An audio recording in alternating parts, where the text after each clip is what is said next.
7 নং জগদীশপুর ইউনিয়ন পরিষদের সম্মানিত চেয়ারম্যান,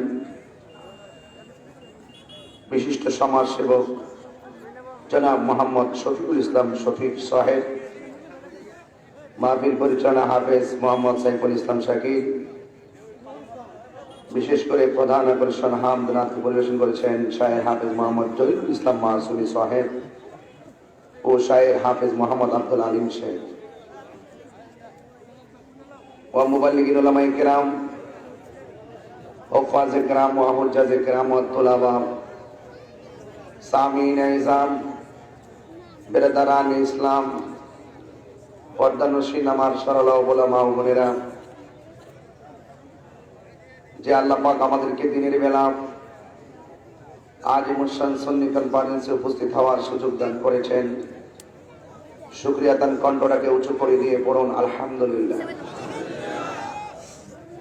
লাখ কোটি দরুদ সালাম ওই নবীর নূরানি কদম মোবারকে, যিনি হায়াতুন নবী নূর নবী গায়েবের খবর দেনওয়ালা হুজুর নূর সাল্লাল্লাহু আলাইহি ওয়াসাল্লামের উম্মত হিসাবে আল্লাহ পাক আমাদের সকলকে কবুল করেছেন।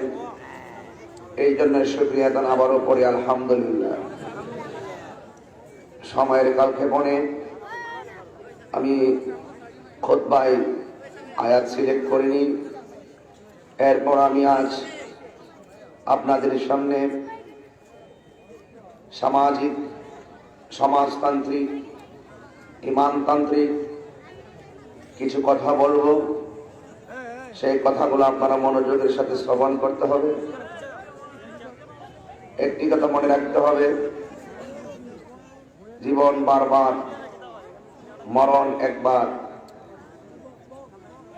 আজকে যারা এসেছেন, আমি দেখেছি মাহফিলটা 15তম বার্ষিক সুন্নি মহাসম্মেলন। এই 15 বছরের ব্যবধানে এই মাহফিলের বহু শ্রোতা হিসাবে ময়দানে এসে ওয়াজ শুনেছিল, কিন্তু 15 বছর গত হয়ে গেল। এই 15 বছর গত হওয়ার ভিতরে আজকে অনেক মানুষই অন্ধকার কবরে শুয়ে আছে। আবার আগামী 30তম বার্ষিক মাহফিল আসার আগ পর্যন্ত আমরা এখান থেকে অনেকেই দুনিয়া ছেড়ে চলে যাব। আপনারা একটু গভীর মনোযোগ দেন। যাই দিন ভালো, 80 দিনটা খুব খেয়াল করে চলতে হবে। অতীত নিয়ে তারাই ভাবে, বর্তমানের সমস্যার সমাধানে যারা অক্ষম। অতীতে গুনাহ করেছেন, অন্যায় করেছেন, এখন বর্তমানে মাহফিল চলছে। এই সময়ের ভিতরে আল্লাহর কাছে যদি আপনি তওবা করতে পারেন, দুনিয়ার পুলিশ প্রশাসন, দুনিয়ার মানুষ অপরাধীকে প্রতিশোধ নেওয়ার জন্য খুঁজে, আর আল্লাহ পাক রব্বুল আলামিনের কাছে কেউ জেনে অথবা না জেনে গুনাহ করলে যে অপরাধী হয়, সেই অপরাধীকে আল্লাহ পাক ক্ষমা করার জন্য অপেক্ষা করে। দুনিয়ার আসামিকে সাজা দেওয়ার জন্য তালাশ করা হয়, আর আল্লাহ পাকের কাছে যারা অপরাধ করে, আল্লাহ পাক তারা কখন তওবা করবে তাদেরকে ক্ষমা করার জন্য অপেক্ষা তাকিয়ে থাকেন। রাসূল বলেন, হারানো টাকা ফেরত পাইলে বান্দা যেমন খুশি হয়, ঠিক বান্দা গুনাহ করার পরে আল্লাহর কাছে যখন তওবা করে, আল্লাহ পাক তার চাইতে বেশি খুশি হয়। একটি কথা মনে রাখবেন, আমি আপনি এমন নবীর উম্মত হয়েছি, যেই নবী যেমন সকল নবীদের চাইতে শ্রেষ্ঠ, আমরা নবীর উম্মত হওয়ার কারণে আমরাও সকল নবীর উম্মতের চাইতে শ্রেষ্ঠ। ঠিক কিনা বলেন? তো শ্রেষ্ঠ নবীর উম্মতের আওয়াজ কি নিম্ন হবে না শ্রেষ্ঠ হবে? জবান খুলে বলেন আল্লাহু আকবার, আওয়াজ করে বলেন ইয়া রাসূলুল্লাহ।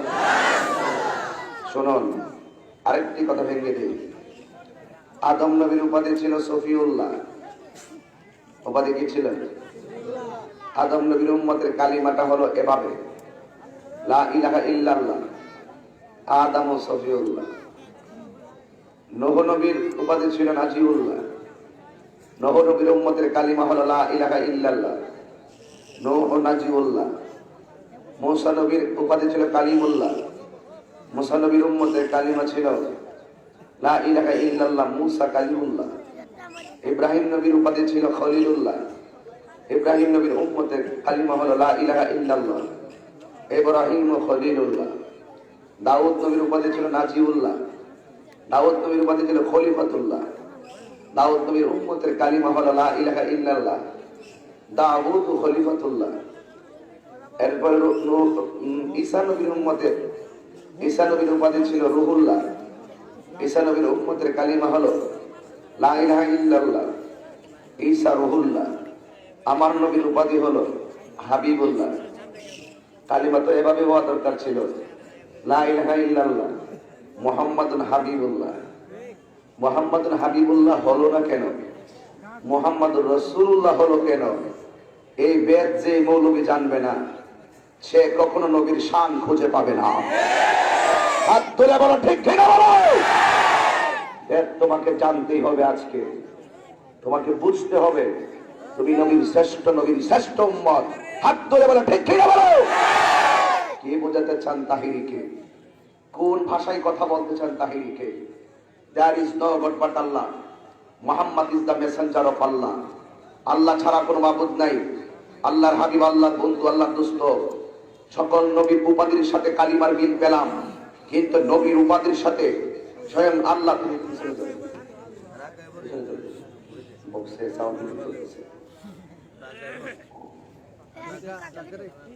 এখানে কেউ তো বসবেন না।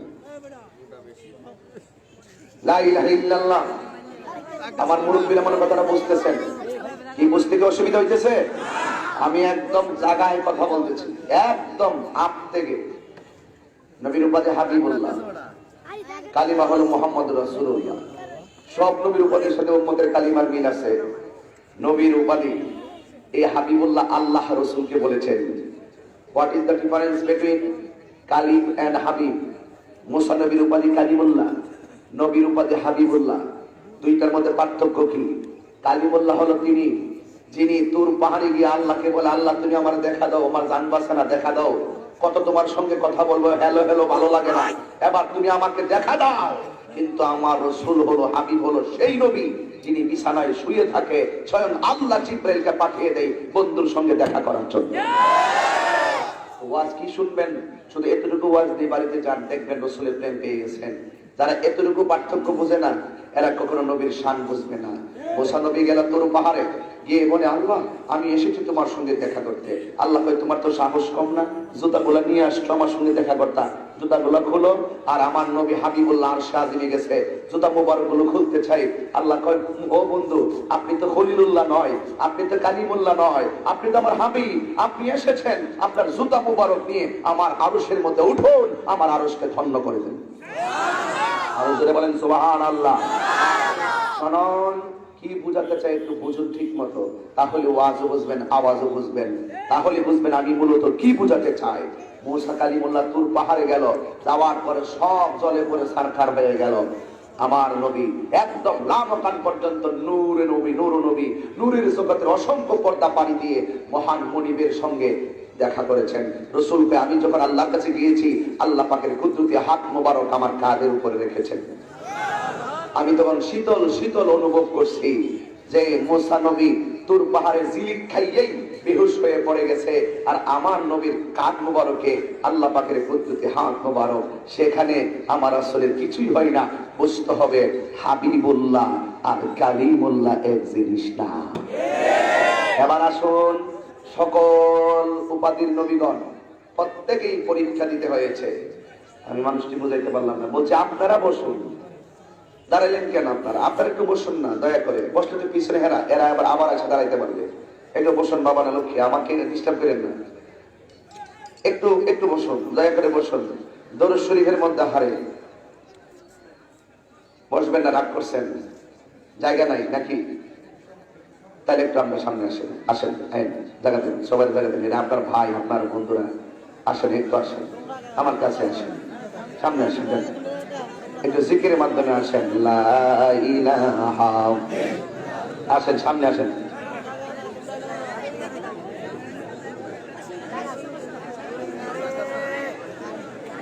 আসেন, এখন সামনে আসেন, ভিতরে ঢোকেন। লা ইলাহা ইল্লাল্লাহ, লা ইলাহা ইল্লাল্লাহ, আল্লাহু আল্লাহু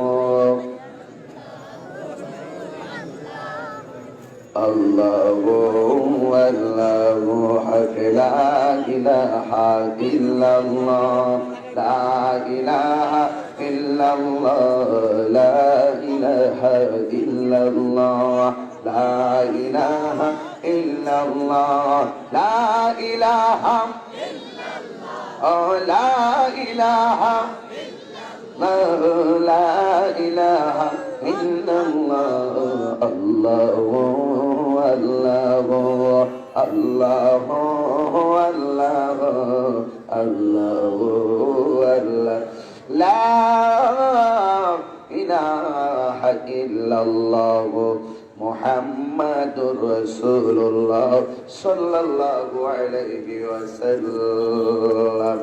একটা জবান বন্ধ রাখবেন না, চিৎকার মেরে বলুন সুবহানাল্লাহ।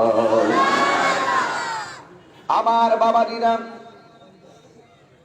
উত্তর সন্তোষপুরের বন্ধুরা, মাধবপুরের বাবাজিরা, চুনারু ঘাটের বাবারা, আমি বোঝাতে চেয়েছি সব নবীগণ আল্লাহর পক্ষ থেকে লোকবটা নেওয়ার আগে আল্লাহ রাব্বুল আলামিন তাদেরকে বন্ধু বানাইবার আগে অসংখ্য পরীক্ষা দিয়েছেন।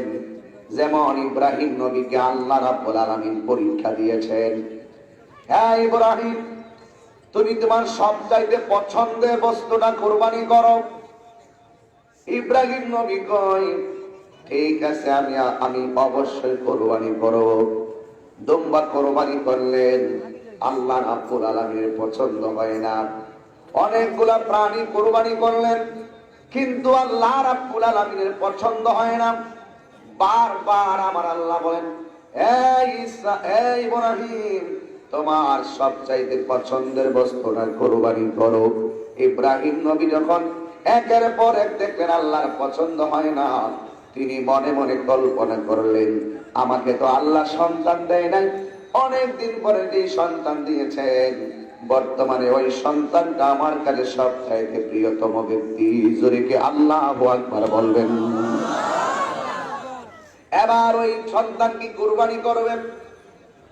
সন্তানটা যখন চলাফেরার বয়স হয়েছে, ফালাম্মা বালাগা মা'হুস সা'য়া ক্বালা ইয়া বুনাইয়া ইন্নী আরা ফিল মানামি আন্নী আসবাহুকা।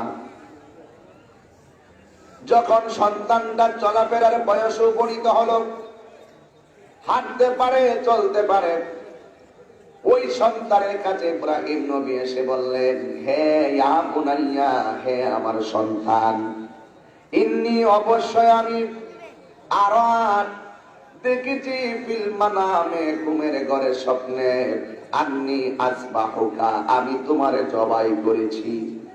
ফানজুর মাজা তারা, এই ব্যাপারে তোমার মতামত কি?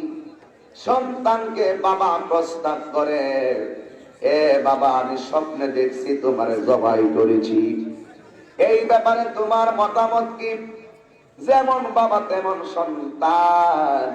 ওই সন্তানটা গিয়ে কয়, ক্বালা ইয়া আবাতি ফাআল মা তু'মার সাতাজিদুনি ইনশাআল্লাহু মিনাস সাবিরিন। তেলাওয়াত করলে খারাপ লাগে? এটা কোরআন পরে পরে ওয়াজ করলে কি কষ্ট লাগে? খারাপ লাগে? একটু জবান ফেলে বলেন তো আল্লাহু আকবার।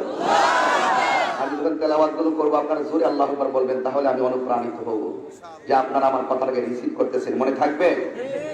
যেমন বাবা তেমন,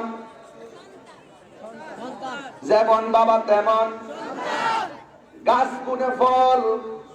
ওই সন্তান ডাক দিয়ে কয়, ইয়া আবাতি ফাআল মা তুমার সাতাজিদুনি ইনশাআল্লাহু মিনাস সাবিরিন।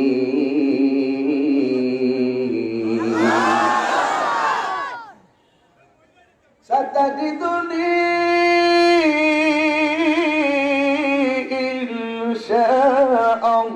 ইনশাআল্লাহু মিনাস সাবিরিন।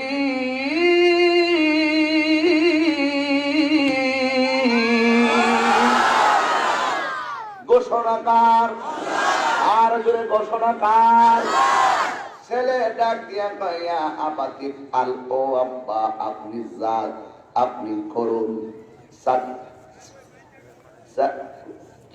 ইয়া আবাতি আল মা তুমার, মা তুমার মানে হলো যা আপনি আদিষ্ট হয়েছেন, আল্লাহর পক্ষ থেকে আপনি যা আদিষ্ট হয়েছেন আপনি তাই করুন। মানে হলো বাবা আপনি বলছেন আমার জবাই করেছেন, সাতাজিদুনি অবশ্যই আপনি আমাকে। ছেলে কি? ছেলে রাজি। লাস্টে কয় ইনশাআল্লাহ, যদি আল্লাহ ইচ্ছা করে, মিনাস সাবিরিন, আমাকে আপনি ধৈর্যশীলদের অন্তর্ভুক্ত পাবেন। জোরে কি সুবহানাল্লাহ বলবেন না?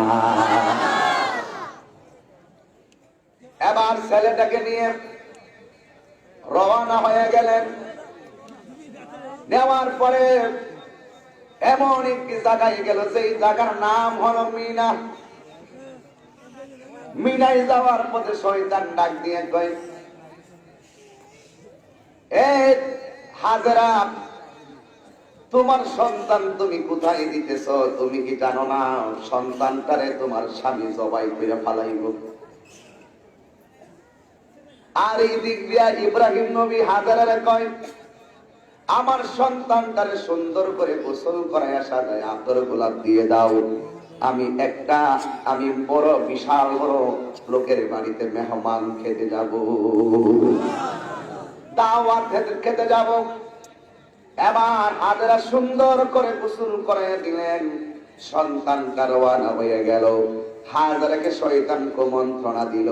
হাজারা ডাক দিয়ে কয়, আমার সন্তানকে যাই করুক না কেন আমি চুল পরিমাণে এই ব্যাপারে বিচলিত হব না।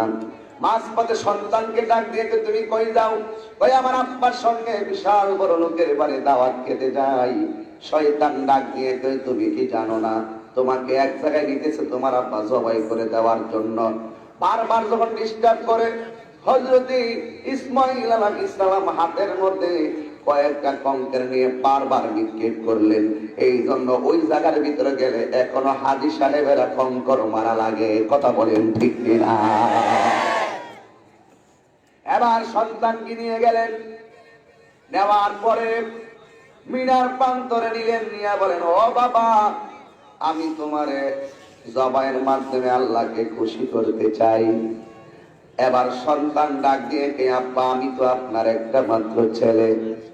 নাই ছেলে আল্লাহ দান করছে, আমার চোখের দিকে তাকায় যদি আপনি আমার জবাই করবেন আপনার মায়া লাগতে পারে। ও আব্বা মেহেরবানি করে আমার চোখ দুইটা বেঁধে দেন, কারণ সন্তানের চোখের দিকে তাকাইলে কোনো বাবা সন্তানের গলায় ছুরি চালাইতে পারে না। হায়রে পৃথিবী কি নির্মম কথা! বাবা সন্তানের গলায় ছুরি চালাইব। কোটি কোটি ফেরেশতারা আল্লাহরে কয়, আল্লাহ কোন খেলা জুড়াইলা? জবানটা খুইলা কন্যা আল্লাহু আকবার। একটা কথা মনে রাখবেন, বুকে সুখ নাই, ত্যাগে হলো সুখ। এবার ইব্রাহিম নবী গলার মধ্যে ছুরি চালাইব। সন্তানের কথা মতো মুখটারে বাঁধলেন। এবার গলায় ছুরি চালাইবে। সন্তান ডাক দিয়ে কয়, আব্বা আপনি যখন গলায় ছুরি চালাইবেন আমার হাতটা নড়াচড়া করতে পারে, আমার পাটা নড়লে আপনার জবাইয়ের ভিতরে ব্যাঘাত ঘটবে, মেহেরবানি করে আমার হাত দুইটা বেঁধে দেন। এবার সন্তানের কথা শুনি না হাত দুইটা বেঁধে দিলেন। এবার হাত দুইটা বাঁধার পরে সন্তান ডাক দিয়ে কি, আব্বু ও আব্বু, আরেকটা কথা আছে। কই কি? আপনি আমারে জবাই করার পরে আমার গায়ের কাপড়ের মধ্যে রক্ত লাগা থাকবে, এই জামাটা আমার আম্মারে নিয়ে দেখাইবেন। হয়তো বা আম্মা জামাটা দেখলে ছেলের বিরহের কথা বলতে পারবে। এই জামাটা স্মৃতি হিসাবে, এই জামাটা স্মৃতি হিসাবে আমার আব্বার কাছে, আমার আম্মার কাছে আপনি রেখে দিবেন। এবার সন্তানটাকে সুন্দর করে তিনি শোয়া দিলেন। শোয়া দেওয়ার পরে গলার মধ্যে যখন ছুরিটা চালাইব, ওই মুহূর্তে সন্তান ডাক দিয়ে কি, আব্বা একটা কথা আছে। ওই কি কথা? আব্বা আমার হাতের বাঁধনটা খুললা দেন, আমার চোখের বাঁধনটা খুললা দেন। বাবা ডাক দিয়ে কই, বাবু তুমি বলছো হাত বাঁধার জন্য, এখন কেন তুমি আমার হাত খোলার কথা বলো? সন্তান ডাক দিয়ে কয়, আব্বা আপনি যদি আমার হাত পা বাঁধা জবাই করেন, তাইলে কিয়ামত পর্যন্ত মানুষ আপনারে মিথ্যা অপবাদ দিবে। সবাই বলবে আমি জবাইয়ের ভিতরে রাজি ছিলাম না, আপনি আমার জোর করে জবাই করছেন, মেহেরবানি করে আমার বাঁধনগুলা খুলে দেন। জোরে কি সুবহানাল্লাহ বলবেন না? কি আল্লাহ সন্তুষ্টি! কি মশা কামড় দিলে ফাটতে ওঠে, আবার জিহাদ করবেন আর গলায় ছুরি, প্রশ্নই আসে না, প্রশ্নই আসে না। আল্লাহকে পাওয়া এত সহজ নয়, সহজ খুব খেয়াল করি। এবার সন্তান ডাক দিয়ে গে, আব্বা হাতের বাঁধন খুললা দেন, পায়ের বাঁধন খুললা দেন। এখন বলুন তো, তারা যে একটা ময়দানে বাবা ছেলে প্রতিযোগিতায় নেমে গেছে, এই প্রতিযোগিতাকে দুনিয়ার কোন মানুষকে সন্তুষ্ট করার জন্য নাকি আল্লাহকে সন্তুষ্ট করার জন্য? আল্লাহকে। এবার বাঁধনটা খুলে দিলেন, ডাক দিয়ে কয়, বাবা আমি যদি তোমার বাঁধন খুলেছি, চোখ খুলে দিয়েছি, কিন্তু তুমি কি নড়াচড়া করবা না? যেমন বাবা তেমন সন্তান।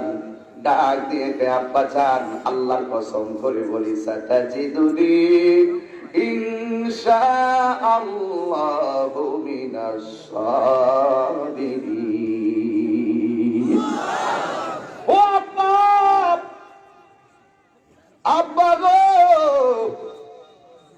খোদার কসম করে বলি, ছুরিটা গলায় চালাইবেন, দেহ থেকে কল্লাটা আলাদা হয়ে যাবে, আমার একটা হাত লড়বে না, পাও লড়বে না, ইনশাআল্লাহ আপনি আমাকে ধৈর্যশীলদের অন্তর্ভুক্ত পাবে। এটার নাম হলো আল্লাহর ভয়, এটার নাম হলো তাকওয়া, এটার নাম হলো পরহেজগারিতা। জীবন চলে যাবে কিন্তু ঈমান যাবে না। এবার আল্লাহ যখন তাকে পরীক্ষার ময়দানে বাবা সন্তানের সামনে দাঁড় করে দিল, বাবা সন্তানকে শোয়াইল। ফালাম্মা আসলামা, দুইজন রাজি, বাবাও রাজি, ছেলেও রাজি। ওয়াতাল্লাহু লিল জাবিন, এই ছেলে সামনে বসছিল, আল্লাহ আকবার বলা নাই, ভালো করে বসো, ঠিক মতো বসো, একদম মাটিতে বসো না, মাটিতে বসো, মাটিতে বসো, বসো, মাটিতে একটু কাপড় ময়লা হয়ে যায়, সমস্যা নেই। আল্লাহ তার কাপড়ের দিকে তাকাবে না, তার রূপের দিকে তাকাবে না, আল্লাহ তাকে মানুষের অন্তরে দিবে। আমি ওই কথাই বলতেছি তোমার সামনে, আর তুমি চুপচাপ বলিস, এটা আল্লাহ ফালাম্মা আসলামা, ফালাম্মা কথা বলা, ফালাম্মা আসলামা অর্থ কি শিখে পেলাম, দেখেন ক্লাসের মতো মনে হইব। ফালাম্মা আসলামা, বাবাও রাজি, ছেলেও, ওয়া তাল্লাহু লিল জাবিন, দুইজনকে কাট করায়া শোয়ায়া দিল আল্লাহ, দুইজন। ওয়া তাল্লাহু লিল জাবিন, তাকে কাট করে শোয়ায়া দিল, কাকে? ইসমাঈলকে কাট করায়া যখন শোয়ায়া দিল, তখন ইসমাঈলের গলার ভিতরে ছুরিটা চালাইতে গেল। আল্লাহ ওই মুহূর্তে ডাক দিয়া কয়, وناديناه أن يا إبراهيم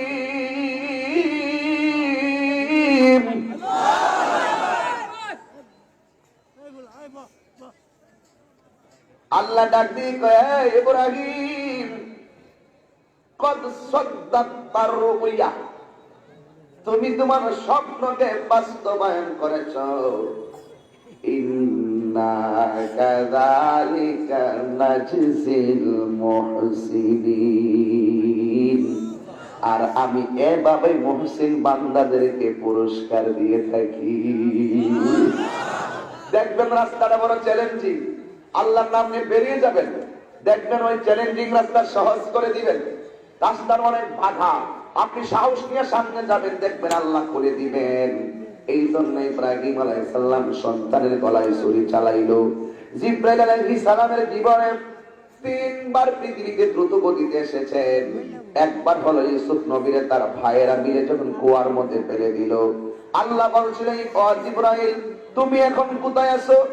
আমি সিদরাতুল মুনতাহা, দ্রুত তুমি চলে যাও, আমার বন্ধু ইউসুফের কুয়ার মধ্যে ফেলে দিয়েছে।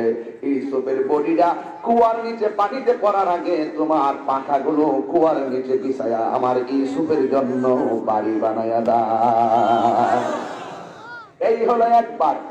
আর দ্বিতীয়বার হলো ইব্রাহিম আলাইহিস সালাম যখন ইসমাইলের গলার মধ্যে ছুরিটা চালাইবে, ওই মুহূর্তে আল্লাহ কয়, জিবরাইল তুমি কই? কই আমি সিদরাতুল মুনতাহা। তাড়াতাড়ি যাও, ইব্রাহিমের ছুরিটা ইসমাইলের গলার মধ্যে লাগার আগে তুমি যাও, তাড়াতাড়ি জান্নাত থেকে একটা দুম্বা নিয়ে ইব্রাহিমের সামনে হাজির হইয়া যাও। এই হলো দুইবার। তৃতীয়বার হলো যখন উহুদের জমিনে আমার নবী, আপনার নবী রাহমাতুল লিল আলামিনকে যেই মাত্র বিয়াদবেরা পাথর মেরে মাথার ভিতরে খলিটা ঢুকাইয়া দেওয়া হলো, হেলমেটটা ঢুকে গেছে, আমার নবীর দাড়ি মুবারকটা বেয়ে বেয়ে তোমার রক্তগুলা ছলছল করে। ওই মুহূর্তে আমার আল্লাহ বলেন, জিবরাইল তাড়াতাড়ি যাও, আমার বন্ধু নবীর দাড়ি মুবারকের রক্ত মুবারকটা তোমার হাতের মধ্যে নিয়ে নাও, কারণ আমার বন্ধু নবীর রক্ত মুবারক যদি এক ফোঁটা জমিনের মধ্যে পড়ে, এই জমিনে কিয়ামত পর্যন্ত কোনো গাছপালা হবে না। আর জোরে কোন আল্লাহু আকবার। মানে কি বুঝাইতে চাইতেছি? এবার জিবরাইল আলাইহিস সালাম জান্নাতি দুম্বা নিয়ে আসলেন। আল্লাহ ডাক দিয়ে কয়, হে ইব্রাহিম, তুমি না আমার হাজারে বলে আসছো, সুবহানাল্লাহ কইতেন না? তুমি না আমার হাজারে বলে আসছো পরলোকের বাড়ি দাওয়াত খাইতে যাও। যদি আমার হাজারা বলে, বাবার ছেলে এক মিল্লা খাইছো, আমার লাগে কি আনছো, যাও এই দুম্বাটা তিনটা ভাগ কইরা একটা ভাগ গরিবের বিলাইয়া দাও, আর একটা ভাগ তুমি নিজে খাও, আর একটা ভাগ তুমি আত্মীয় স্বজনের মধ্যে বন্টন করে দাও। এইভাবে আল্লাহ পাক পদ্ধতি শিখাইয়া দিলেন। আমি বুঝাতে কিন্তু চাইলাম, মূলত ওয়াজ কিন্তু আমার এটা নয়, আমি বুঝাইতে চাইলাম ইব্রাহিম নবী আল্লাহ খলিলুল্লাহ বলতে গিয়ে 10টা পরীক্ষার ময়দানে দিয়েছেন। যেমন এসএসসি পাস করে 10টা ক্লাস পায়া উঠে, ইন্টার পাস করে এসএসসি পাস করা লাগে, আবার ডিগ্রি পাস করতে গেলে ইন্টার পাস করা লাগে, মাস্টার্স পাস করতে গেলে ডিগ্রি পাস করা লাগে। কথা বলেন ঠিক না বেঠিক? এরপরে চাকরির জন্য অ্যাপ্লাই করতে হয়। ঠিক এমন ভাবে ইব্রাহিম নবীর আমার আল্লাহ 10টা পরীক্ষা করেছেন। প্রত্যেকটা নবীকে উপাধি দিতে গিয়ে আল্লাহ রাব্বুল আলামিন পরীক্ষা করেছেন। আর ইব্রাহিম নবীর আমার আল্লাহ 10টা পরীক্ষার পরে বলছেন, খলিলুল্লাহ বন্ধুরে, আমি বুঝাইতে চাই ওই কথাটাই আপনাদেরকে সন্তোষ করে। এবার ইব্রাহিম নবীর আল্লাহ এত কঠিন পরীক্ষা দিয়া আল্লাহ বানাইছে খলিলুল্লাহ, কিন্তু আমার নবীর আল্লাহ হাবিবুল্লাহ বানাইছে। একটা পরীক্ষাও আমার আল্লাহ বন্ধু নবীরে দেই নাই, বরং আমার আল্লাহ বলেছেন, ওয়ালা সাউফা ইউতিকা রাব্বুকা ফাতারদা। আর জোরে বলা লাগবে আল্লাহু আকবার। আমার বন্ধু নবীরে আল্লাহ রাব্বুল আলামিন একটা পরীক্ষাও দেয় নাই, না দিয়ে আমার আল্লাহ বললেন হাবিবুল্লাহ। চিৎকার মেরে কি আল্লাহু আকবার বলবেন না? এই জন্য আমি বুঝাতে চেয়েছিলাম ওই কথাটাই। মূসা নবীর আল্লাহ কালিমুল্লাহ বলেছেন, নূহ নবীর নাদিউল্লাহ বলেছেন, প্রত্যেকটা নবীর আল্লাহ পরীক্ষা দিয়েছেন। কিন্তু আমার নবীর আল্লাহ পরীক্ষা দেয় নাই। এমন একটা নবীর উম্মত আল্লাহ রাব্বুল আলামিন আমাদেরকে বানিয়েছেন। হায়রে যুবকের দল, কি ভাষায় বলবো ওই নবী রাহমাতুল লিল আলামিন কিভাবে এই ইসলামটাকে, হকটাকে প্রতিষ্ঠা করার জন্য নিজের বদন মুবারক থেকে রক্ত মুবারক জড়িয়েছেন। আল্লাহু আকবার। রক্ত মুবারক জড়িয়েছেন। শুধুমাত্র তাই নয়, আমার নবী, আপনার নবী রাহমাতুল লিল আলামিন, তিনি যখন দ্বীনের প্রচার করার জন্য কাফেরদের সামনে যাইতেন, একদিন এক কাফের আমার নবীর গাল মুবারকে থাপ্পড় মেরে দিয়েছে। নাউজুবিল্লাহ বলেন। আমার নবীর গাল মুবারকে থাপ্পড় মেরেছে। সামনে এমন একজন সাহাবী দাঁড়ায় রয়েছে, যে এই সাহাবী তার বাবার কল্লাটা ফালাইয়া দিছে একমাত্র আমার নবীর পাগল বলার কারণে। ওই সাহাবীর নাম হলো হযরত ওমর রাদিয়াল্লাহু তাআলা আনহু। চিৎকার মেরে বলেন সুবহানাল্লাহ। আবার ওই উপরের সামনে নবীরে থাপ্পড় দিল। ওমর ডাক দিয়া কয়, ইয়া রাসূলুল্লাহ, নবী, ও মায়ের নবী গো, ও দয়ার নবী, আমার বাবা আপনাকে মুখের কথা বলেছে, পাগল বলেছে, আমার বাবার কল্লাটা আমি ফেলে দিয়েছি। আজকে আমার সামনে আমার জান, আমার ঈমান রাহমাতুল লিল আলামিনের গাল মোবারকে থাপ্পড় মেরেছে। আমি তো শান্ত থাকতে পারি না। এবার ডাক দিয়ে কয়, উমর, শান্ত হও, ধৈর্যশীল হও। আপনারা বলেন, ধৈর্যশীলদের সাথে যদি পৃথিবীর কেউ না থাকে, একজন আছেন, তিনি নাম কি? ইন্নাল্লাহা মা'আস সাবিরিন।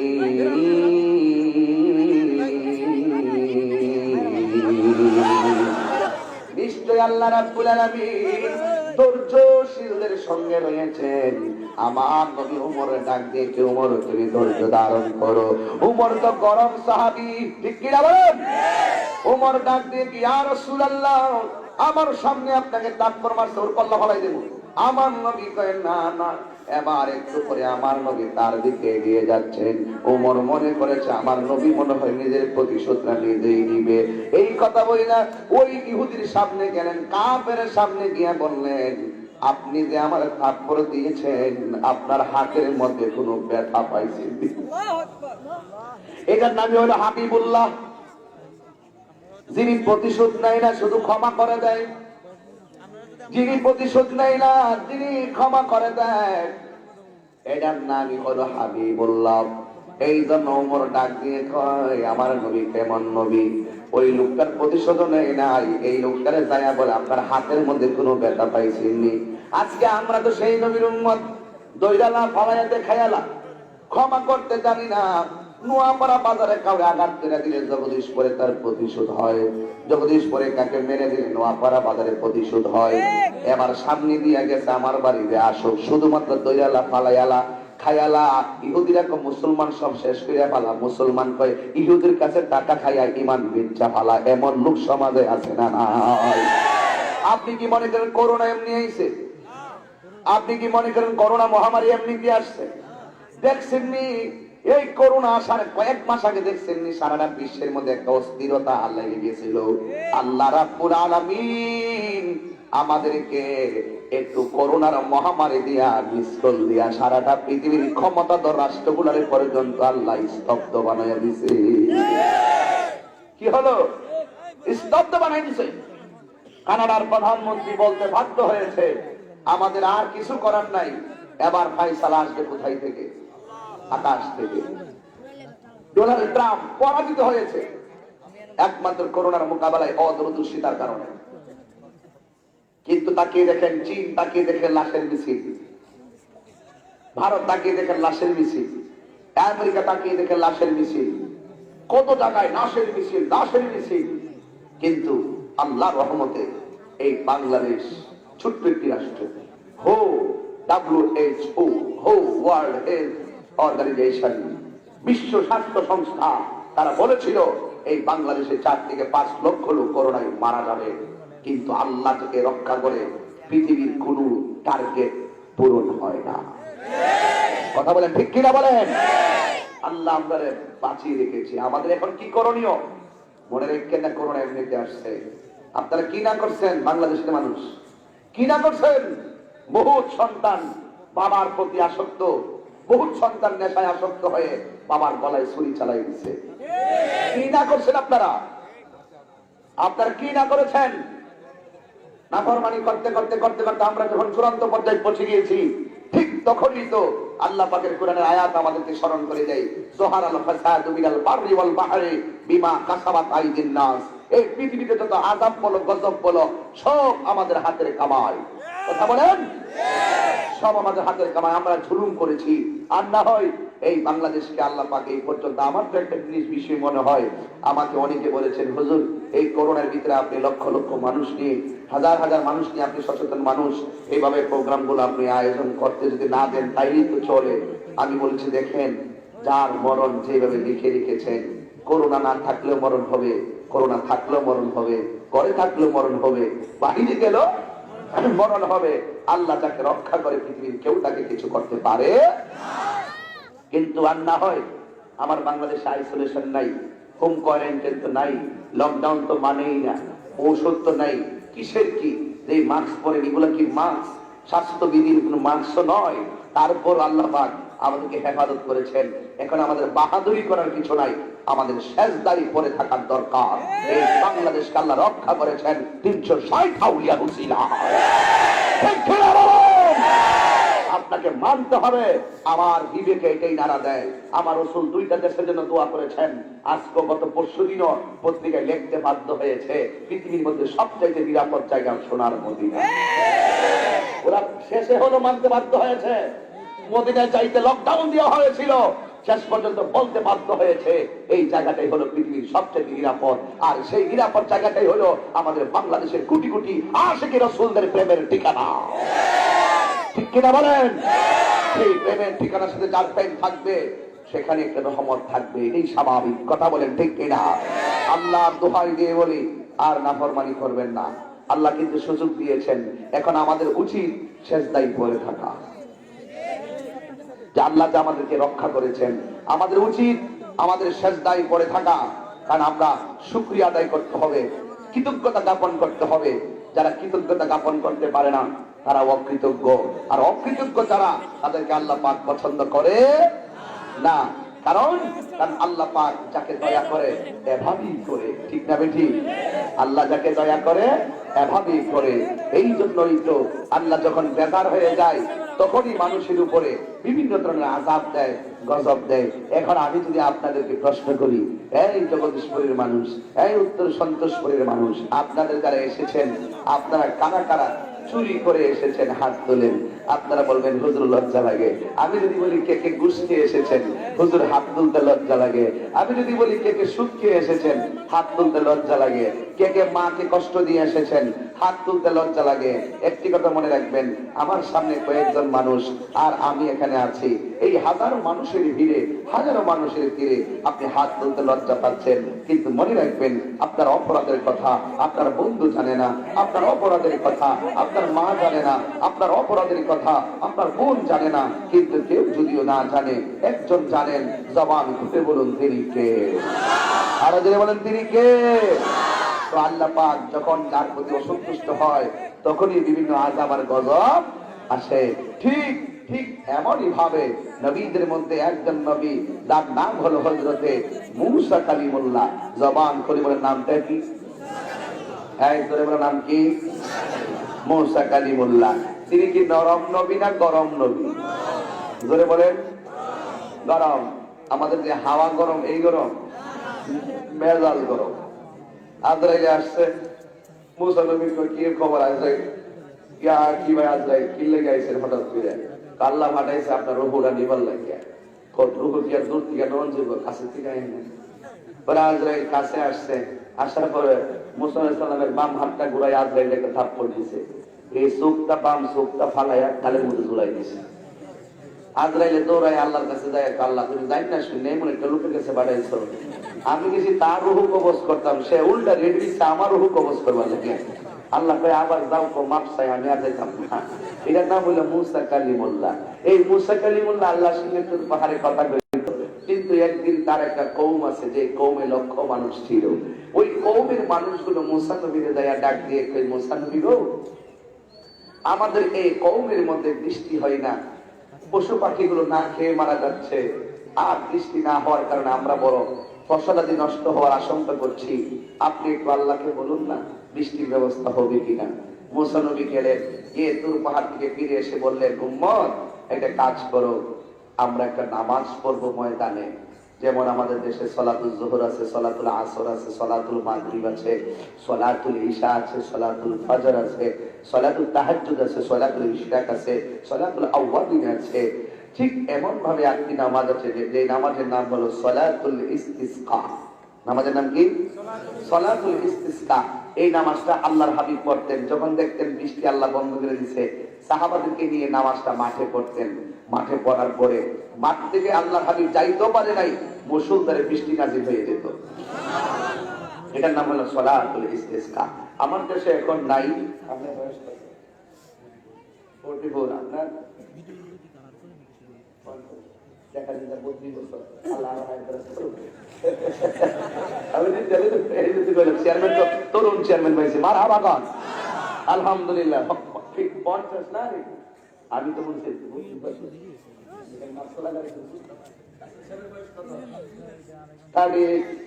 আচ্ছা ঠিক আছে, মাশাআল্লাহ আলহামদুলিল্লাহ। আল্লাহ এদের হায়াতের মধ্যে আরো বরকত দান করেন, আমিন। আরো দেখেন আমিন। হায়াতের মালিক কে? হায়াতের মালিক কে? এই জন্য বাবার আমার কি কিদের কোথা জানি গেছিলাম, ও যদি 50 হয়, 38 হয় আর 44 হয়, আপনার কত মনে আছে? যাক বাবা আমার কষ্ট নিয়েন না, বোঝার জন্য বলছি, একটু বোঝার জন্য বলছি। আপনার মনে একটু অনেক কনজাস্ট হয়ে গেছে, জায়গাটা আর একটু বড় হওয়ার দরকার ছিল। কারণ আমরা তো মাঝে মাঝে পাতলদেরকে একটু মিস কল দিই যে সন্ধিরা সিন্নি খাওয়াই না, সন্ধি দিনে মাফিল দিতে আমি এই জন্য দিই। আমি 90 দিনে মাফিল করছি 270টা। এই 90 দিনে 270টা। করোনা মাফিল দিয়েছে সবগুলো করে দিয়েছে 270টা। আজ পর্যন্ত মাফিল গতকাল 3টা মাফিল করে দিয়েছে সকাল 8:30টার সময়। ঘুমছি তো 2 ঘন্টা নাই। তো সুতরাং এতটুকু কষ্ট ত্যাগ স্বীকার করি। তো 44, 45, 38, এরপরে 50 আপনার আমলে দেখছেন কিনা আমি জানি না, তবে আপনি দেখতে পারেন। একটা এই এলাকার আছে কিনা সেটা যেন আমাদের এলাকা ছিল, যখন বৃষ্টি হইতো না, ফসল যখন মায়ের যাইতো না, তখন কিছু মুরব্বীরা উঠানের মধ্যে পানি ফেলায়। এই মুরব্বী কই কেউ ঠিক আছে নি? পানি ফেলায় মেঘের জন্য, বৃষ্টির জন্য এরা পানির মধ্যে বইরে ঘুরে বিভিন্ন ধরনের গান গাইতো আর নাচতো। এইভাবে ঘুরে ঘুরে মাটির মধ্যে বই যেত, মাটির মধ্যে বই যেত। আর ঠিকই ওই সময় দেখছি, আমি নিজে দেখছি কিছু কিছু মুরব্বীরা, আর আগের মুরব্বী তো ভালো আছে, এখন তোরা পরমালিন গাইতে দিত। আগের মুরব্বীরা হাত দিতে হবে মোটা মোটা, আর আমরা হাঁটতেছি এই হাঁটতে মাসাল্লাহ কি মোটামুটি খেলে খেলেন নি। এটা হইলো এরা ফরমালিন। মাছ তো একলা মাছ, বড় বড় মাছ 1 কিলো খেয়েছে, আর আমরা কোনো একটা মাছ 7 জন খাওয়ান লাগে। এই মাছগুলো আগের কোনো সমস্যা ছিল না, এখন তো হাইব্রিড বইলে গেছে। কথা বলে থাকে না, ঠিক কিনা বলুন? একটা ফল খাইতে গেলেও সন্দেহ লাগে। আমি তো ফল ধরিও না, আমার অসংখ্য মানে খুব অস্থির লাগে, বিশ্বাসই করা যায় না। এত সুন্দর ফল ভিতরে পড়ে মালি, কি আশ্চর্য, কোথায় পড়েছি? গজব তো নিজে দেখে আনতেছি। মানুষকে ধোঁকা দেওয়া হচ্ছে। কথা বলেন ঠিক কিনা বলেন? চেয়ারম্যান সাহেব যখন দেখতাম মাটিতে পানি ফেলে দিয়ে এরা গান গাইতো, আল্লাহ মেঘ দাও, পানি দাও, ছায়া দাও না, এইভাবে কিন্তু এরা গান গাইতো। কথা বলেন ঠিক কিনা? তো মুসা আলাইহিস সালাম বললেন, এই উম্মত, তোমাদের এখানে বৃষ্টি হয় না, শোনো আমি নামাজ পড়বো। নামাজ পড়ার পরে যে দোয়াটা, এই দোয়ার দাম কম না বেশি? ধরে বলতে হবে কম না বেশি? নামাজ পড়ার পরে যে দোয়াটা, এই দোয়াটা আল্লাহ বেশি পছন্দ করে।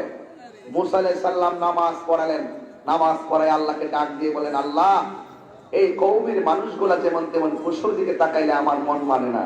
ওরা না খেতে খেতে বৃষ্টির অভাবে পেটটা পিঠের সঙ্গে লেগে গেছে। আল্লাহ গো, তাদের কওমের মধ্যে, আমার এই কওমের মধ্যে তুমি বৃষ্টিটা নাযিল করে দাও। ও বন্ধুরে, আল্লাহ রাব্বুল আলামিন ডাক দিয়ে বলেন, হে মুসা কালিমুল্লাহ, তুমি আমার কাছে বৃষ্টি প্রার্থনা করতেছো, বৃষ্টির জন্য দূর পাহাড়ে এসে আমার কাছে অ্যাপ্লাই করেছো, আবার বৃষ্টির জন্য সলাতুল ইস্তিসকা নামাজ পড়েছো। কিন্তু আমি আল্লাহ দৃষ্টি না দেওয়ার পিছনে একটা কারণ আছে। কয় কারণটা কি? কয় তুমি যাদেরকে নিয়ে নামাজ পড়ছো এই নামাজীদের ভিতরে এই লোকটা আছে, এই কওমের মধ্যে একজন লোক আছে, এই লোকটা 40 বছরের ভিতরে এমন কোন গুনাহ নাই লোকটা করে নাই। এই লোকটা দিনে গুনাহ করে, প্রকাশ্যে গুনাহ করে, গোপনে গুনাহ করে, এমন কোন গুনাহ নাই লোকটা করে নাই। এই গুনার কারণে আমি আল্লাহ বেজার হয়ে গেছি, এই জন্য আমি আল্লাহ বৃষ্টি দেওয়া বন্ধ করে দিয়েছি। চিৎকার মেরে কি আল্লাহু আকবার বলবেন না? এবার মুসা কালিমুল্লাহ ডাক দিয়ে কয়, এ আমার আল্লাহ, অপরাধ করছে একজন, গোটা কওমের মধ্যে, এই কথা খুব গুরুত্বপূর্ণ, অপরাধ করছে একজন, গোটা কওমের মধ্যে কেন বৃষ্টি দেওয়া বন্ধ করে দিলা? অন্যায় করলে একজন করেছে, গোটা সমাজের মধ্যে কেন তুমি বৃষ্টি দেওয়া বন্ধ করে দিলা? এবার আল্লাহ ডাক দিয়ে কয়, হে মুসা রে, আমি গোটা সমাজের ভিতরে বৃষ্টি বন্ধ করার একটা মাত্র কারণ হলো একটাই, এই লোকটা অপরাধ করতো প্রকাশ্যে, কিন্তু সমাজের অনেক মানুষ চোখে তাকায়া দেখতো কিন্তু প্রতিবাদ করতো না। আর অপরাধীকে সমর্থন দেওয়া আরেকটা অপরাধ। কথা বলেন ঠিক কিনা?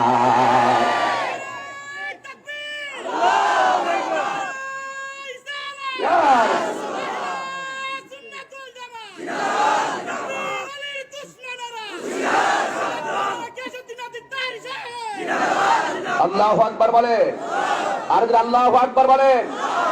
এবার মুসা নবী ডাক দিয়ে কি, আল্লাহ অপরাধ করছে একজন, তারা কেন বন্ধ? আল্লাহ বলেন, এরা চুপ ছিল। এই জন্য সমাজের ভিতরে যদি কোনো ধরনের অন্যায় কেউ করে, ভয় পাবেন না। আপনার বাবার টাকা আছে না আছে, ভয় পাবেন না। আপনার গোষ্ঠী আছে না আছে, ভয় পাবেন না। অন্তত পক্ষে সত্যের প্রতিবাদ প্রয়োজন আছে না? সত্যের পক্ষে প্রতিবাদ, মিথ্যাকে চিরতরে দুরিশাত করে দিতে হবে। এই জন্য সত্যের পক্ষে থাকতে হবে, মিথ্যার বিরুদ্ধে রুখে দাঁড়াতে হবে।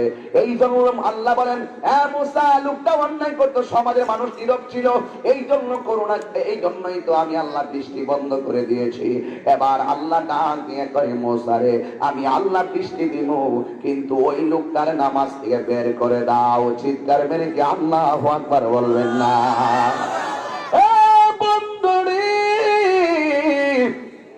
মুসা নবীকে আল্লাহ লক্ষ লক্ষ মানুষ, আমি শুরু থেকে যদি বলি নামাজিটা বের হয়ে যাও, সে তো পিছনে থাকলে আমার কণ্ঠ শুনবে না, আমার কথাটা তার কানে কিভাবে পৌঁছাইতাম?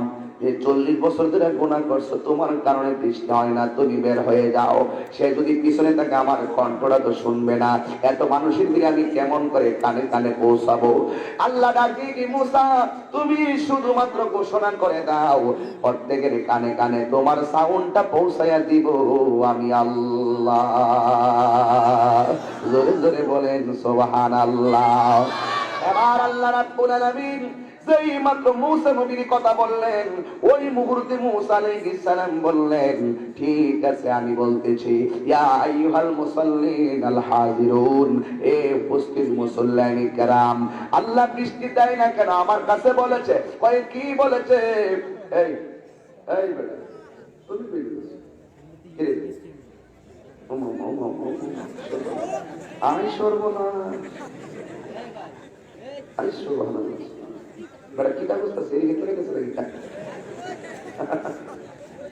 প্রাকৃতিক কারণ থাকতে পারে, জানবান আমার আইসে হুজুর আপনার মনে একটু কষ্ট হইতেছে, দুঃখ লাগতেছে। বৃষ্টি দেওয়ার মালিককে অন্যায় যদি কোথাও দেখেন, বয়ে দেখবেন। আমার একজন তাহিরি সাহ এমনকে যেমনি ওয়াজ করে, আপনি কেমনি ওয়াজ করতে পারেন না? এরা দিয়ে ওয়াজ করে কেউ কিছু কয় না। আমি বললাম, আমি তো এমুক না, আমি তাহিরি সাহ, আমি আমার মতো। কথা বলেন ঠিক না বেটি? আমি যতক্ষণ পর্যন্ত হক কথা বলতে না পারবো ততক্ষণ পর্যন্ত আমার কলিজা শান্তি লাগে না।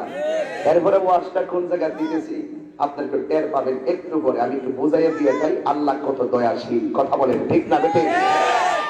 আজকে আল্লাহ দয়া করছে বলেই তো সমস্ত কাজ বন্ধ করে দিয়েছেন আপনারা। আল্লাহর জন্য, নবীর জন্য পাগল হয়ে সন্তোষ করে এসেছেন। কথা বলেন ঠিক কিনা বলেন? আবার আল্লাহ ডাক দিয়ে কয়, মুসা, তুমি বলো, সবার মুখে মুখে কানের মধ্যে আমি তোমার সাউন্ডটা পৌঁছাইয়া দিব। মুসা নবী বলার পরে সবার কানের মধ্যে আওয়াজটা চলে গেছে।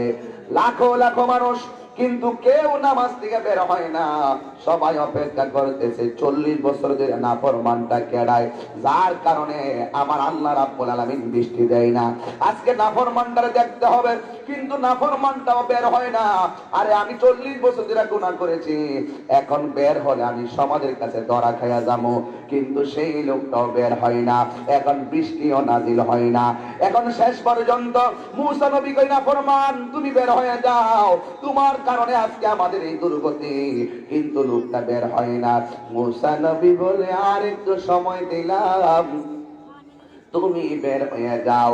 কিন্তু দেখা গেল লোকটাও বের হয় নাই। হাজার মানুষ কাউকে বের হতে দেখে নাই, মুসা নবীও কাউকে বের হতে দেখে নাই। বের হওয়ার আগে আল্লাহ রাব্বুল আলামিন আসমান থেকে মুষলধারে বৃষ্টি নাজিল করে দিয়েছে।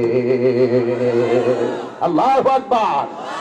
এবার মুসা আলাইহিস সালামের কিছু উম্মত আছে, যেই উম্মত গুলো মুসা নবীর ডাক দিয়ে, কি ব্যাপার, আপনি বুঝি কথায় আজকুর পার যায় কোন, আপনি বললেন লোকটা বের হলে বৃষ্টি নামবে, এখন যে লোকটাও বের হলো না, বৃষ্টি নেমে গেল, আপনি কি আমাদেরকে ধোঁকা দিয়েছেন নাকি?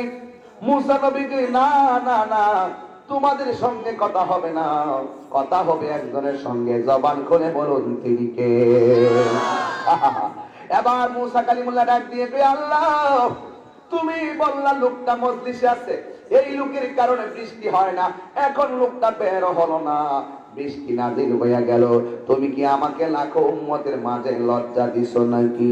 আল্লাহ ডাক দিয়া বলে, মুসা, ও মুসা রে, আমি কেন বৃষ্টি নাজিল করছি জানো রে মুসা? আমি আল্লাহ তো অন্তরের খবর জানি।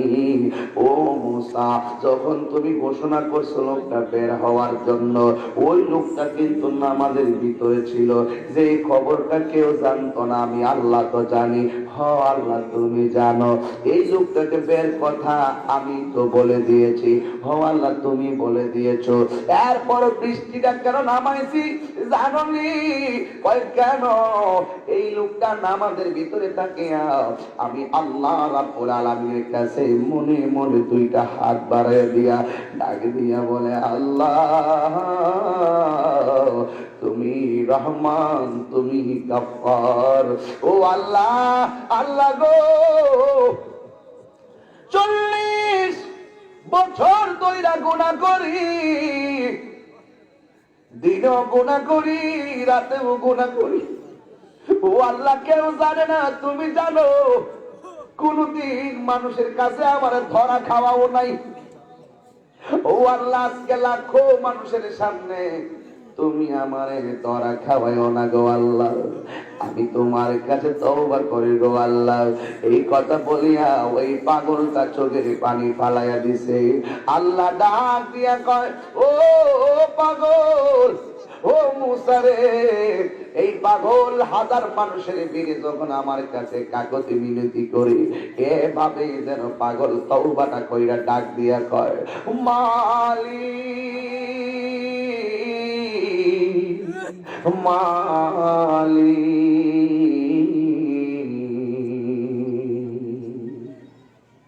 তাহাজ্জুদ নামাজের পরে দেখাইবেন, মালিক তুমি জান্নাতে, তোমার পাশে আমার একটা ঘর বানিয়ে দিও,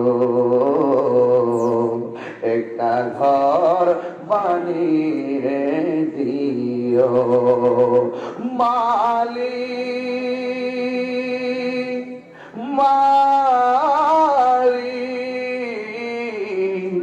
মালিক,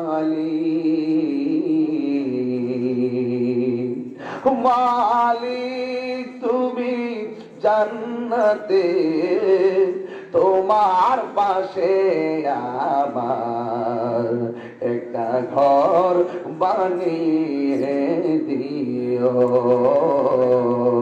একটা ঘর বানিয়ে দিও। আল্লাহু আকবার। আল্লাহ আল্লাহ আল্লাহ আল্লাহ। আল্লাহ ডাক দিয়ে মুসা রে, এই লোকটা এমন ভাবে দুইটা হাত বাড়ায়া এমন দুইটা চোখের পানি ফেলে দিয়েছে, আমি আল্লাহ রাব্বুল আলামিনের কাছে এই দুইটা চোখের পানি আমি আল্লাহর কাছে মহাসাগরের মতো মনে হয়েছে। এই পাগলা যখন অন্তর দিয়া তওবা করলো, আমি আল্লাহ রাব্বুল আলামিন তার 40 বছরের গুনাহ মাফ করে দিয়াও আমি আল্লাহ রাব্বুল আলামিন রহমতের দরিয়ায় জোশ মেরে উঠেছে।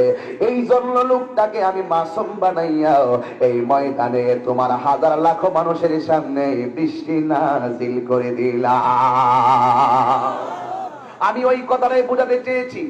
এখানে অনেকে হারাম খেয়ে এসেছেন, এখানে অনেকে মায়ের মনে কষ্ট দিয়ে এসেছেন, এখানে অনেকে অন্যায় করে এসেছেন, কিন্তু আমার সামনে হাত তুলতে সাহস করেন নাই, কিন্তু মনে মনে ওই পাগলার মতন তওবা করেন। আল্লাহ গো, এখন তাহিরি হুজুরের কথা শুনি না যদি আমি কইতাম আমি সুদ খাই, তাহিরি হুজুরের সামনে হাজার মানুষের সামনে আমি লজ্জা পাইতাম।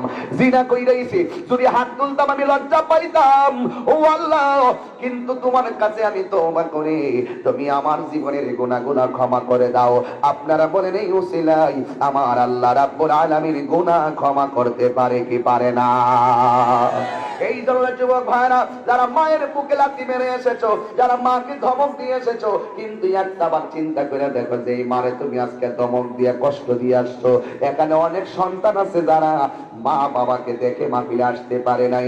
এখানে অনেক সন্তান আছে যেই সন্তানগুলো মায়ের হাতের দুপুরের খাবার খায় আসতে পারে নাই। হুজুর কেন তোমার মা থাইকা মার হাতের খাবার খাইছো? অনেক ছেলে মারে কষ্ট দেয়, কিন্তু অনেক ছেলেরা আবার মারে হারাইয়া ফেলাইছে, মায়ের চেহারাটাও দেখে মাহফিলে আসতে পারে নাই।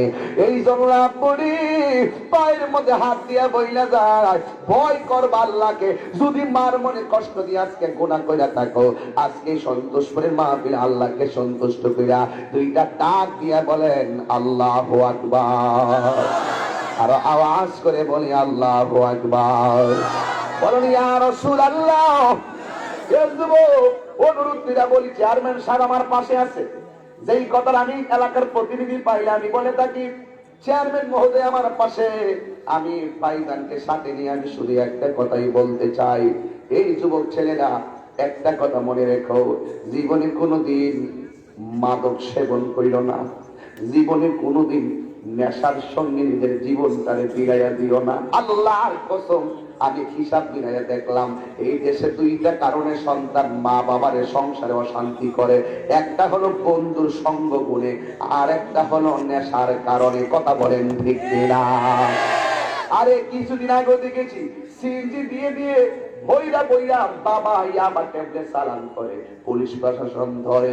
কিন্তু এখন উল্টা হয়ে গেছে, অনেক পোলাপান এলাকা টু এলাকা, ঘর টু ঘর পকেটের মধ্যে বাবা লইয়া চালান করে। কথা বলেন ঠিক কিনা? তুমি পকেটে নিয়ে চালান করো, মহিলারা প্রেগন্যান্সি মহিলার মতন এইভাবে পেটের মধ্যে কিছুই আবার ট্যাবলেটের প্যাকেট বানাইয়া এলাকার মধ্যে চালান করে। আম্মা ও যুবক ভাই, টাকার জন্য তুমি যতই হারাম নাস্তা বেঁচে নাও না কেন, আমার নবী বলেন 7টা কাজ মানুষকে ধ্বংস ডেকে আনে। একটা হলো মানুষকে যদি সে খুন করে তার ধ্বংস অনিবার্য। 2 নম্বর মা বাবার যে কষ্ট দেয় তার ধ্বংস অনিবার্য। 3 নম্বরে জাদু বান্টুনা যারা করে এদের ধ্বংস অনিবার্য। 4 নম্বরে যারা সুদ খায় তাদের ধ্বংস অনিবার্য। এই জন্য আমি বলবো হারাম খাবেন না। ওই নেশার কারণে আজকে অনেক সন্তানের দল মা বাবার দমন দিয়ে কথা বলে, আপন বোনটারে পর্যন্ত সে দেখতে পারে না। এই সন্তানটা নেশাখোর সন্তানের কারণে বাবা এখন সমাজের মুখ দেখাইতে পারে না। এমন সংসার সন্তোষ করে আছে না? না আছে কি বাবা? এখন বলেন নেশা কি চলবে না বন্ধ হবে? জবান খোলো। নেশা কি চলবে না বন্ধ হবে? কোরআনের আলোতে তোমাকে আসতে হবে, কারণ আমার নবী দ্বীনের জন্য কত কষ্ট করেছেন, রক্ত মোবারক জড়িয়েছেন। এই জন্য যুবক পায়ে ধরে বলে যায়, আজকে ছেলেগুলোর মধ্যে অনেক পরিবর্তন দেখা যায়। এই ছেলে তুমি দাঁড়াও, দাঁড়াও, ওই যে লাল ছোট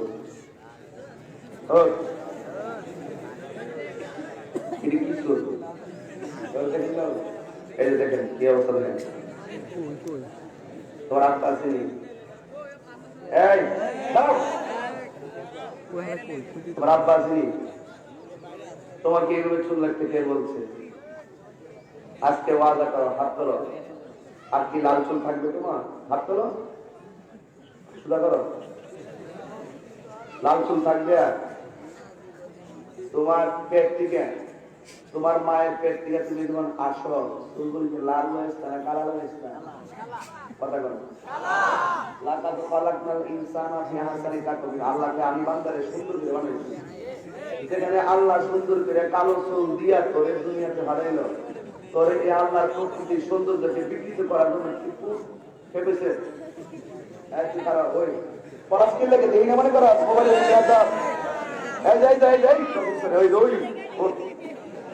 আমার বাকি দিতে না, এটা তাহির বাটপারি করে জানা নাই।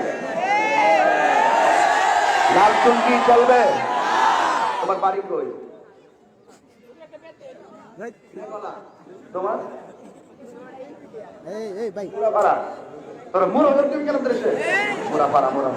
এখন তো চুল কে লাল থাকবো? যদি তোর রাস্তা দেখি কোনো চুল, আমি তো প্রায় সময় রাস্তা যাওয়া করি। বাবা শোনো, এই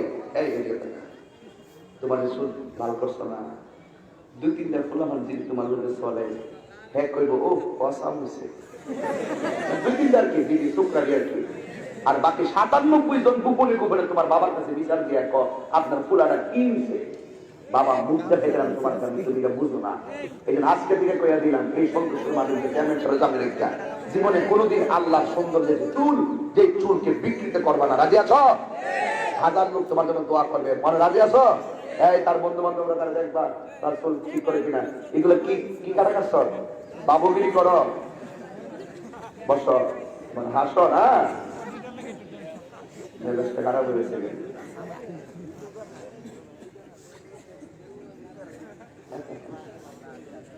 কিছু কালেকশন লাগবে, নগদ না বাকি?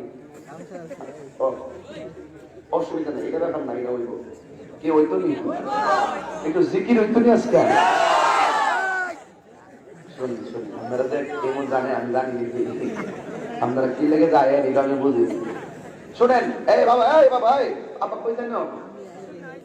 আস্তে মুয়াজ্জিন সাহেব দান আযান দিতে দিব। তবে একটা কথা কইতাম চাই, কইও না যাক যাক আপনার না তো লাল ফুল থাকবো, এগুলো পরিমাণ খারাপ করে দিয়েছি। তখন আমি কিছু দেখলে কি করে আমি দেবে না, মেশিন আছে না, মেশিন এমন থেকে মেশিন নিয়ে যাবো, টান লাগবে একটা ইতিহাস করে দেবো দেশের মধ্যে কাহিনী। ঠিক কিনা বলেন? একটা চুলের স্টাইলও অনেক কিছু বহন করে। কোন ছেলেটা কোন ভাবে চলতেছে, যেই জেনে ছেলে, যেই সমাজের ছেলে যত ভদ্র, এই সমাজটা তত সভ্য। কথা বলেন ঠিক কিনা বলেন? এই জন্য ক্ষমা ক্ষমা করার মালিককে, রাগ করবেন না, ক্ষমা করার মালিককে। আমি বলছিলাম বাবার কথা। বাবা নিজের বাবার একদম মন চায় না, তার তো ফিল্ডার করে সাঁসারে একজনে যায় কানাকানি করে দেখো আছে তো, মরার ঘরের মরা আছে তো, খাইয়া ফিরে রাস্তার মধ্যে ভাল লাগলো। বাবা খাইবেন কি আবা খাইবেন, সমস্যা দেখেন কি? 1 নম্বর খাইবেন, আপনার জীবন শেষ।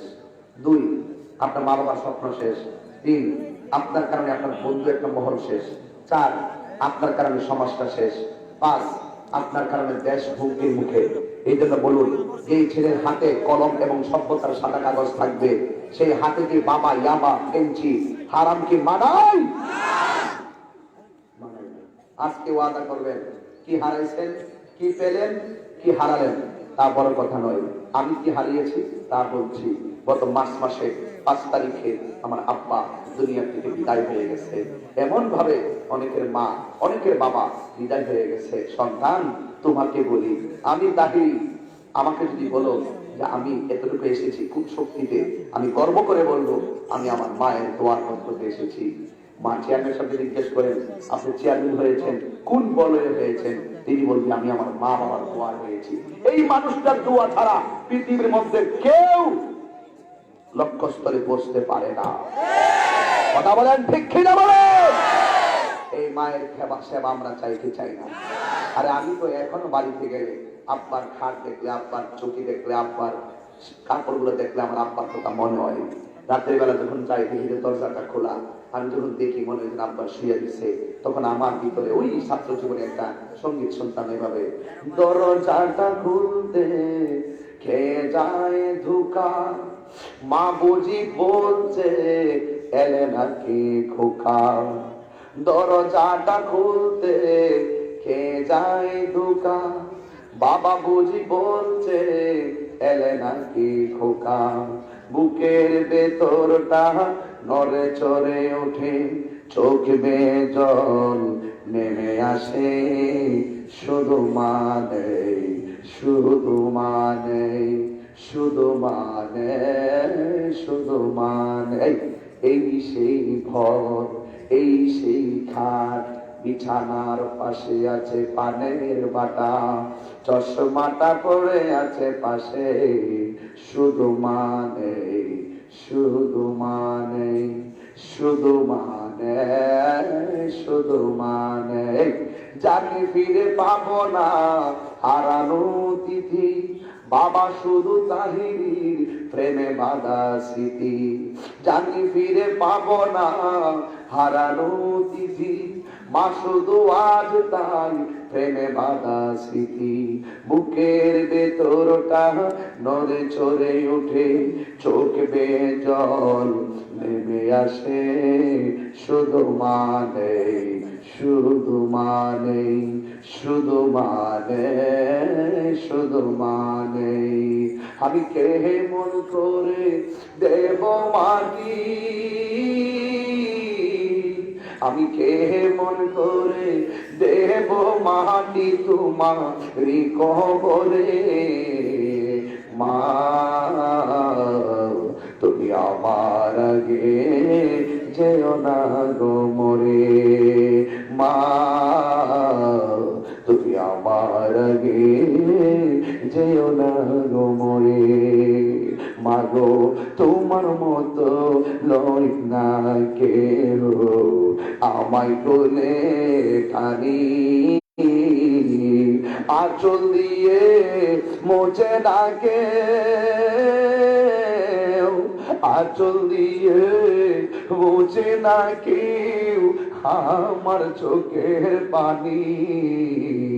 হাইরে মা জননী আমার, হাইরে মা জন।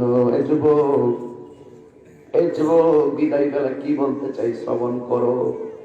জীবনে কোনোদিন মারে কষ্ট দিবা না, জীবনে কোনোদিন বাবারে কষ্ট দিও না। আমি তাহিরি প্রতি মাহফিলে 5 মিনিট মায়ের কথা কেন বলে জানোনি? কারণ আমি দেখেছি বাবা নামক বট বৃক্ষটায় যদিও ফল না ধরে তোমার সারা জীবন ছায়া দিব। এই ছায়াটা যার মাথার উপরে নাই তার মতন অসহায় সমাজে আর কেউ নাই। কথা বলেন ঠিক কিনা? এই জন্না পড়ি পায়ের মধ্যে হাত দিয়া বলি, জীবনে কোনোদিন মা বাবার দুঃখ দিও না। মা বাবার কষ্ট দিয়া তাহিরির কাছে আইসা তাহিরির কাছে মুড়িবে, আব্বা আব্বা কইবা তোমার মতন মুড়িদ আমার দরকার নাই। মা বাবা রাজি থাকলে আমার আল্লাহ রাজি, মা বাবা কষ্টে থাকলে আমার আল্লাহ কষ্ট পায়। কথা বলেন ঠিক কিনা? এই জন্য বাবারা আমার যুবক আজকে দিকে তওবা করো। ওই পাগলের মতন সব গুনাহ লইয়া গাঁটটি বাজনা মাফি আইলাম। আমার মারে আমি কষ্ট দিয়েছি, আল্লাহ গো আর কষ্ট দিতাম না। আমি মারে কষ্ট দিতে এখন মা আমার আল্লাহ বিল্ডিং এর মালিক বানাইছে, কিন্তু মা কবরে চলে গেছে। আজকে আমার লক্ষ লক্ষ টাকা মা নাই, মারে দিতাম পারি না। মারে যখন দেওয়ার সময় ছিল তখন দেই নাই, টাকার হিসাব করছি। এখন মা কবরে চলে গেছে, কিন্তু এখন আমি টাকা দিয়ে কি করব? এখন মারে তো আমি কষ্ট দিয়া দুনিয়া থেকে বিদায় করেছি। এই গুনার গাঁটিটা বাইন্দা যারা মা পেয়ে এসেছেন ওই পাগলার মতো তওবা করেন, আল্লাহরে ডাক দিয়ে বলবেন, আল্লাহ আমি গুনাহ করেছি, মারে কষ্ট দিয়েছি, আল্লাহ আমার মা তো এখন কবরে চলে গিয়েছে, আমার আম্মার মেহেরবানি করে তুমি ক্ষমা করে দাও। ঈসা নবী একদিন রাস্তা দিয়ে যাচ্ছে, দেখতেছেন একটা কবরের মধ্যে আযাব হচ্ছে। তিনি পরের দিন আবার কবরটা গেলেন, তাই দেখেন ওই কবরের ভিতরে আযাব হচ্ছে। ওই কবরটা জান্নাতের বাগান আল্লাহ বানাইয়া দিচ্ছে। ঈসা নবীকে আল্লাহ আগের দিন দেখলাম জাহান্নাম, পরের দিন দেখলাম জান্নাত। তার কারণটা কি? ওই লোকটা যেদিন থেকে মারা যায় তার কবরে আগুন জ্বলছিল, কিন্তু মেয়ে ছেলেটা মারা যাওয়ার সময় তার স্ত্রীটা গর্ভবতী ছিল, কিন্তু মারা যাওয়ার পরে সন্তানটা হয়েছে। এই সন্তান সন্তানটা বড় হওয়ার পরে আজকে প্রথম যাইয়া হুজুরের কাছে বিসমিল্লাহ কোরআনের সবক নিয়েছে, ওই সন্তানের কোরআন তেলাওয়াতের উসিলায় আমি আল্লাহ তার সন্তানের আব্বার কবরটারে জান্নাত বানায়া দিয়েছি। এই জন্য সন্তানের দোয়াটা বাবা মায়ের জন্য খুবই উপকার। ও যুবক, 3 ধরনের আমল কবরে যাইতে থাকে। যদি তুমি ভালো কি সদকায়ে জারিয়া করে যাও, চেয়ারম্যান সাহেব রাস্তা করে গেলে এই রাস্তাটা সদকায়ে জারিয়া, এই সওয়াবটা দিয়ে রাস্তা দিয়ে যত মানুষ হাঁটবে তত সওয়াব তার কবরে যাবে। এক সন্তান রেখে গেছেন, এই সন্তান যতবার তোমার জন্য দোয়া করবে কবরে সওয়াবটা যাবে। আবার এমন এলেম আপনি মানুষকে শিখাইয়া গেছেন যে এলেমটা মানুষের উপকার হয়, এমন জ্ঞান তারা জীবনে যতবার প্রচার করবে ততবার আমার আল্লাহ সেই সওয়াবটা তোমার কবরে পৌঁছাইয়া দিবে। চিৎকার মেরে কি আল্লাহু আকবার বলবেন না? এই জন্য আমার বাবারা, মার মানে কোনদিন কষ্ট দিও না। আজকে হাজার হাজার মানুষ এসেছেন, একটি কথা বলবো, ওই মা বাবা যার কবরে, বাবাটা যার কবরে, এই কবরে রুহের মাগফিরাতের জন্য আজকের মাহফিলে যারা এসেছেন মেহেরবানি করে কিছু নগদ টাকা দিয়ে যাবেন। এটা কমিটিদের আবদার নাকি? ব্যাগ নিয়ে দিবা, কিছু নিয়ে দিব নাকি? হ্যাঁ, এটা ঠিক করে দিচ্ছি। নগদ অসুস্থ, হ্যাঁ, এটা সন্তোষপুরের মেম্বারশিপ। সন্তোষপুরের বর্তমান মেম্বার, স্বাক্ষর মেম্বার, উনি দিলেন নগদ 5,000 টাকা। বলেন মারহাবা, আল্লাহ কবুল করুন, আমিন কর। আল্লাহ হায়াতে বরকত দান করুন, আমিন। আর কে দিলেন নগদ? এমন পাচ্ছেন 1,000, 2,000, 1,000, 2,000 অথবা 5,000 কে দিবেন।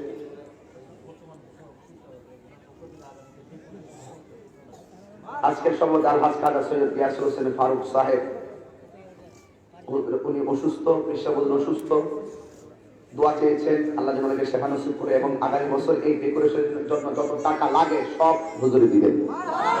আর ওদের মারহাবা, নারে তাকবীর, নারে রিসালাত, নারে গাউসিয়া। আল্লাহ আল্লাহ পেশাবলের হায়াত বাড়ায় দেন, ওনাকে শেফা আজরা করলে দায়মা নসিব করে দেন। এই দামকে না জাতের উসিলা বানিয়ে দেবেন, আমিন। আর কে দিবেন? 1,000 মায়ের জন্য আজকে নগদ দিবেন 1,000। এমন কেউ আছে? এই বাবা, আমি কিন্তু নিজে শেষ করতেছি, একসাথে আমরা মোনাজাত করব, একসাথে মোনাজাত করব। মাহফিল করা ভাঙ্গা সহ করা কঠিন, কথা বলে ঠিক কিনা? এখন বললে সব উঠে যাবে 1 মিনিটের ভিতরে, কিন্তু এটাকে শেষ পর্যন্ত প্রাণবন্ত করার মন মানসিকতা, এটা খুব কঠিন ব্যাপার। আপনারা একটু বসবেন, নিশ্চিত, টাকা দিতে হবে না। একজন লোক করে হুজুর আমি আমার আম্মা রুহের মাগফিরাতের জন্য 1,000 টাকা দিব, আর ওই ছেলেগুলোর একটু ভিতরে বেড়া দেবে, যাও একটু ভিতরে যাও, পকেটে হাত দেন, 1 টাকা হোক। আমি চাই আজকের মাহফিলটাতে সবাই দেখেন